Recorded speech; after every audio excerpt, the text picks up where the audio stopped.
Pomoc! Boris! Takí typci ma tu bombardujú! Say no more. Boris, takto mi odpalil auto. Say no more. Boris, auto mi samo zatáča. Keby tu nebolo Borisa, tak by som už asi dávno skočil z fucking Mount Chiliadu, pretože tá hra má tak strašne toxickú komunitu, že sa divím, že sa im ešte nerozstavili servery. Ani neviem spočítať, koľkokrát ma Boris takto zachránil pred retardami, ako bol tu na tento týpek. V pôvode som si išiel po ceste do mojej arkády a zrazu len počujem taký šušťavý takoj, kričím na Borisa: Boris, týpek ma odpalil! Boris sa s tým nesral, sadol do auta a začal sa Boris stáť. Zabil ho asi 2 hodiny v kuse. Chlapec mal také nervy, že si začal vymýšľať skóre. Boris ho zabil asi 24 krát a on jeho 0 krát. A typek napísal do chatu: OK, fine, no it's draw, let's stop. Boris ho tak strašne vysmial a vyhrotil v tom chate, že to typek normálne líbol. Proste skill issue. Takýchto príbehov je neskutočne veľa. Napríklad tiež ma buzeroval nejaký moder, tak prišiel Boris, zabil fucking modera, potom začal zisťovať, čo používa za modmenu a pridal si ho do friendov. A na moje prekvapenie nám začal dropovať peniaze. Má to ale aj svoje nevýhody. No Boris, poďme konečne hajsty, som porobil prepy.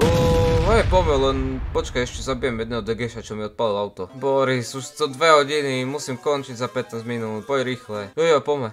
Fuck! Všetko to začalo jedným videom na YouTube, kde som videl nejaké skill testy. A ja dutá hlava som nevedel, o čom tá hra, tak som došiel za otcom s prezentáciou o tom, prečo by mal kúpiť tú hru. A ver tomu, že mi ju kúpil! Sťahoval som ju celé 3 dni, lebo tá hra sa tak strašne pomaly sťahovala, že skoro vyšla GTA 6. Sranda nastala ale až keď som to dosťahoval, lebo oco chcel vidieť, čo za hru mi to kúpil. Ja fakt neviem, akože čo to má znamenať, to je normálna autová hra, toto tu musím odohrať a to budú auta. 15 minutes later.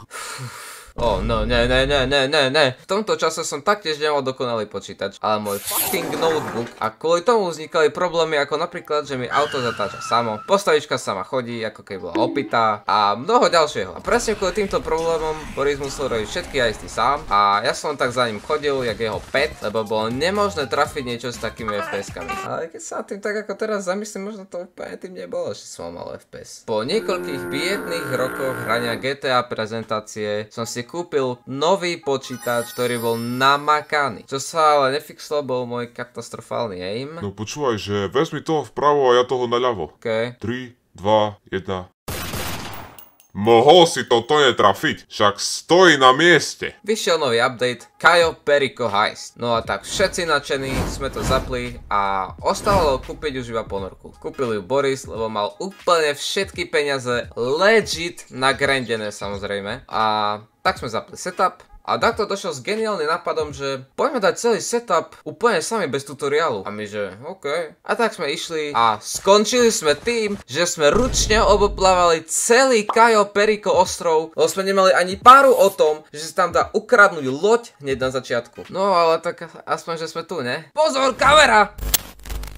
Pred asi 3 rokmi sa udial incident 40 eur. Ten pozostával z toho, že som si kúpil do GTAčka za 40 eur 3 700 000 dolárov. A to z toho dôvodu, lebo sa mi nechcelo robiť hajsty. A chcel som si kúpiť môj vysnený Batmobil. Do dnešného dňa sa mi smejú kamaráti. A to preto, lebo na ďalší deň naschvál našli bug v hre, aby ma nasrali, že som minul 40 eur za nič. A tak sme grindili peniaze, utracali peniaze, kropili What did you wanna say?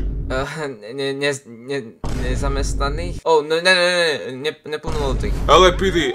Hell no! No tak som kúpil úplne všetko, čo som len mohol. Mal som prakticky všetko až na auta. Tak teraz otázka, čo budem robiť ďalej? Criminal Mastermind Elite Challenge, pri ktorej musíme jedna partia spraviť všetky apartment heisty bez jedinej smrti. A tak sme sa pozbierali s tou najhoršou partiou a v tom najhoršom ročnom období, čo môže byť v GTAčku. A to preto, lebo v noci vidno tlačený a šmíka sa jak fras. Taktiež sme išli s metodou, že keď sa niečo postarie, tak iba vyberiem len kabel z počítača a savne sa nám progres. Jo, to nepomohlo. No vlastne iba mne to pomohlo. Tak som musel všetkých presvedčať, nech to so mnou dokončia, lebo nám chýbal už iba jeden heist. No našťastie som ich presvedčil a dali sme to. Mal som mojich 12 miliónov a pol, teraz už len druhá časť dohody. Musíme to spraviť ešte celé raz. Jo, tak asi jo, kedy? Keďže už v tej hre nešlo nič moc také robiť, tak sme začali hrať minihry. Ako napríklad deadliny. Však si mi prešiel cez čiaru, čom si nebuchol? Sumo. Však prestaňte tým chybovať. Skill testy. Jo, tie mi celkom išli pre zmenu. Ostatní ale moc netakto rage quitovali. Dnes sa GTAčko už veľmi nehrá a to z toho dôvodu, lebo sme už všetci dávno za vodou. Máme všetko, okradli sme každého a kúpili sme všetko. Počkaj,